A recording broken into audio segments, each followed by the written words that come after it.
আজকের মহা চতুর্থীর দিন চলে গেছিলাম হাজরা পার্কের ঠাকুর দেখতে। আর বনি বেশ কিছুদিন ধরে বলছিল, মা প্যান্ডেলটা না খুব সুন্দর হচ্ছে, হাজরা পার্কের প্যান্ডেলটা, তাই তুমি কি দেখতে যাবে? আমি বললাম হ্যাঁ দেখতে যাবো। আর দেখো ঢুকেই দেখছি যে সত্যিই তাই, খুব সুন্দর প্যান্ডেলটা হয়েছে আর ঠাকুরের মুখটাও খুবই সুন্দর হয়েছে।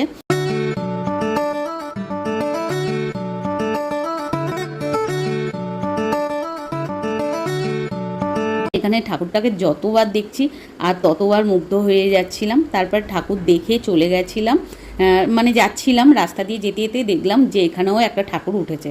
তখন বনিকে বললাম এটা কি যাবি? তখন বললো হ্যাঁ চলো, কিন্তু রাস্তা দিয়ে বেশ মেন রোড থেকে এটা বেশ ভেতরের দিকে, কিন্তু দেখা যাচ্ছিল, তাও আমরা ঢুকলাম।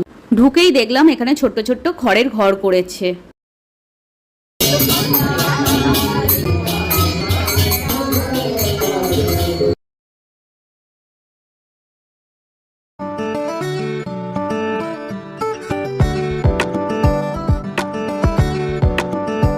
হাজরার ঠাকুর দেখে চলে এলাম ভবানীপুরে এসেই এই প্যান্ডেলটাই যাচ্ছিলাম। তাই এই প্যান্ডেলটায় যেতে গিয়ে এই লাইটিংগুলো দেখতে খুব ভালো লাগে। আর পুজোর সময় না এই লাইটিং দেখতে তো আমার খুবই ভালো লাগে, যেখানে লাইটিং দেখি না এত সুন্দর, চোখটা বেশ ভালো লাগে। তারপরে এখানে ঢুকেই ঠাকুরটাকে দেখে তো মুগ্ধ হয়ে গেলাম।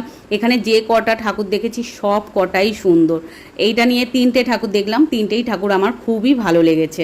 তোমাদের কেমন লেগেছে অবশ্যই কমেন্ট করে বলো।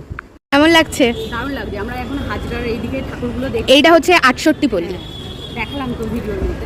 আর ঠাকুরগুলো অসাধারণ, যে কটা দেখলাম সবটাই তোমাদের শেয়ার করেছি, দেখেছো তো সুন্দর। এবার দেখি আর একটা ঠাকুর।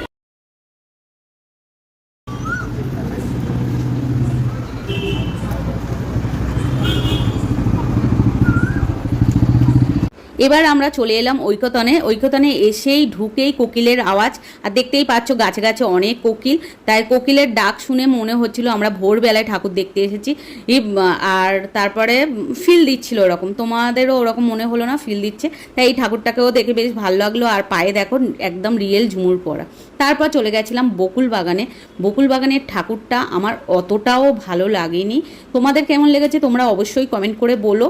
তাই এখানে এই কাজগুলো করেছে, এইগুলোই ভালো করে দেখছিলাম যে কাজগুলো কেমনভাবে করেছে, আর তোমাদেরকেও শেয়ার করছিলাম।